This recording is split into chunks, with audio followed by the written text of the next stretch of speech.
Vamos ahora con el mapa conceptual de hemorragia digestiva. Comenzamos con la hemorragia digestiva alta. ¿Cómo se define la hemorragia digestiva alta? Aquel sangrado que se produce desde la boca hasta el duodeno. El punto de referencia es el famoso ángulo de Treis o también llamado ligamento suspensorio del duodeno, ¿verdad? Entonces, para decir alta es cuando es proximal a este reparo anatómico, por encima de este reparo anatómico. Ahí es hemorragia alta. Veamos las causas, que es la típica pregunta. ¿Cuál es la causa más frecuente? La úlcera péptica, 35-50%. Es la causa más frecuente de sangrado digestivo alto, ¿no? Recuerden que la úlcera, su principal causa es el Helicobacter pylori y luego están los AINES gastrolesivos, ketorolaco piroxicam. Pero la que genera más mortalidad es la hemorragia varicosa. La hemorragia por varices es típica de los pacientes con cirrosis que tienen hipertensión portal. Entonces acá te van a dar los famosos estigmas hepáticos, ¿no? Un paciente con ictericia, con telangiectasia, con circulación colateral y que venga a la emergencia con sangrado masivo, una hematemesis, tienes que pensar en varices gastroesofágicas. Alta tasa de mortalidad, hasta el 30 o 20 o 30%. Es la que genera más muerte. Luego tienes otras causas, como por ejemplo la lesión de Dieulafoux, que es una malformación vascular de la arteria gástrica izquierda sobre todo, que se ubica en la curvatura menor. Luego tienes el cáncer, ¿no es cierto?, que también puede generar sangrado. El paciente que tiene vómitos severos, cuando te dicen tiene vómitos severos y sangra, síndrome de Mallory-Weiss, que se produce por una laceración o desgarro de la unión gastroesofágica. O lo más grave que es la perforación, ¿no? El síndrome de Borg-Haber. Muy bien. Cuando hablamos del diagnóstico, la sospecha clínica de sangrado digestivo alto lo da estos dos cuadros. La hematemesis, que es el vómito de sangre, o la melena, que es las heces negruzcas, pegajosas, de mal olor. Cuando hay hematemesis, hay melena, debemos sospechar de sangrado alto. En el laboratorio, la hemorragia digestiva alta nos da este cociente, ¿no? Boom ureico sobre creatinina más de 30, o lo que más se utiliza en nuestro medio, urea sobre creatinina más de 100. Este cociente elevado nos sugiere sangrado alto. Es importante evaluar el estado hemodinámico en todo paciente con hemorragia digestiva alta. Por eso hay estos 4 grados. Se dice que el sangrado es leve cuando la presión y la frecuencia cardíaca es normal. El T-STIL sale negativo. ¿Qué es el T-STIL? Cuando el paciente de lo que está en decúbito lo sentamos o lo paramos. Entonces, de lo que está en decúbito el paciente, al sentarlo, pararlo, hay que ver cómo está la frecuencia y cómo está la presión. Si al sentarlo o a la bipedestación la frecuencia aumenta y la presión cae, a eso se llama T-STIL positivo. Entonces acá en el sangrado leve es negativo este test, porque se ha perdido poco, una volemia del 10% o 500 mililitros. Pero ya cuando el sangrado es moderado, miren, acá la presión es más de 100, la frecuencia ya empieza a ser taquicardia, y acá el T-STIL sale positivo. O sea, acá la prueba basculante o T-STIL ya sale positivo. Ahí es ya sangrado moderado. Se ha perdido del 10 al 20% de la volemia. Grave cuando la presión es menos de 100 y hay hipotensión y taquicardia establecida, frecuencia más de 100. En este caso ya hay un estado de shock. Se ha perdido entre un 20 a 35% de volemia. Y masivo, cuando ya está muy hipotenso, presión menos de 60, muy taquicárdico, más de 120, hay alteración del sensorio, estupor, la pérdida de volemia es más del 35%. Recuerden entonces que es importante evaluar el estado hemodinámico, ¿no? Con la presión, la frecuencia, el sensorio y el famoso T-STIL. Con eso determinamos cuán severo o cuánta volemia se ha perdido. El hemograma es importante para ver la hemoglobina y aparte de dar fluidos, si vamos a dar o no, hemoderivados. Y la endoscopía es importante para la etiología, pero cuando ya el paciente esté estable. Recuerden que el tratamiento inicial en cualquier hemorragia es la fluidoterapia. Y una vez que esté estable, hacemos endoscopía. ¿Cómo evaluamos el pronóstico y la clasificación? Factores de riesgo para resangrado. El resangrado es lo que más aumenta la tasa de mortalidad. Y eso lo vamos a ver en aquel paciente que ingresa chocado, o que ingresa con anemia, o por el tamaño y ubicación de la úlcera. Obviamente una úlcera más grande, ¿no? Va a tener mayor riesgo de resangrado. Al ingreso del paciente podemos utilizar el índice de Glasgow-Blackford. Esto es al ingreso del paciente, donde evaluamos parámetros clínicos y de laboratorio, frecuencia cardíaca, hemoglobina, etc. ¿Ya? Y según el puntaje, vemos la conducta. Si el puntaje del índice de Glasgow sale de 0 un punto, este paciente podemos dar de alta y que se evalúe por consultorio externo. Pero si sale 2 puntos a más, este paciente va a requerir endoscopía dentro de las próximas 24 horas. Hay que hacer la endoscopía. ¿Ya? Muy bien. El score endoscópico es el score de Forres, acuérdate, que tiene una clasificación, que te lo han preguntado, acuérdate. 1A es el sangrado en jet o sangrado a chorro. 1B, sangrado en capa o sangrado en sábana. Recuerda que el 1 es sangrado activo. Luego tienes el 2, sangrado reciente.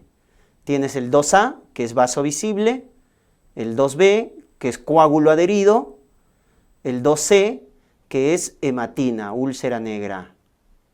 Y el Forres 3, que es el sangrado inactivo, que es fibrina, úlcera de base limpia. Ahí está la clasificación de Forres, acuérdate. A partir del 2B para arriba, mal pronóstico. 2B para arriba, más tasa de resangrado y mortalidad. Y luego también tenemos posendoscopía, el score de Rockall.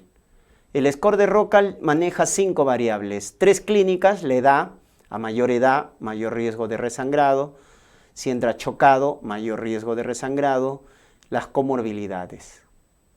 Y 2 endoscópicas, la etiología, cuál es la causa, no es lo mismo la hemorragia por úlcera que por varices, y qué hemos encontrado en la endoscopía. Se saca un puntaje, si es menor o igual a 2, pensar en dar alta precoz. Pero si es más de 2, mantener hospitalizado al paciente por el alto riesgo de resangrado y mortalidad. Muy bien. Y el tratamiento, el manejo inicial de todo paciente con hemorragia digestiva alta va a ser la reposición de volumen. Hay que reponer el volumen arterial efectivo, sobre todo si está chocado. Entonces ahí los de elección son los cristaloides, cloruro de sodio al 0.9%, 10 a 20 mililitros por kilo de peso, o 2 litros a chorro. Y ver la hemoglobina. Si la hemoglobina es menos de 7, transfundir paquete globular, cuando es menos de 7. Y en pacientes de alto riesgo, cuando es menos de 9. Pacientes con cardiopatía isquémica o pacientes con accidente cerebrovascular. Luego del manejo inicial, que es la reposición de volumen con fluidos, con hemoderivados, una vez que hemos hecho la resucitación hemodinámica, pasamos al tratamiento específico. Y en el tratamiento específico tenemos el tratamiento para la úlcera péptica.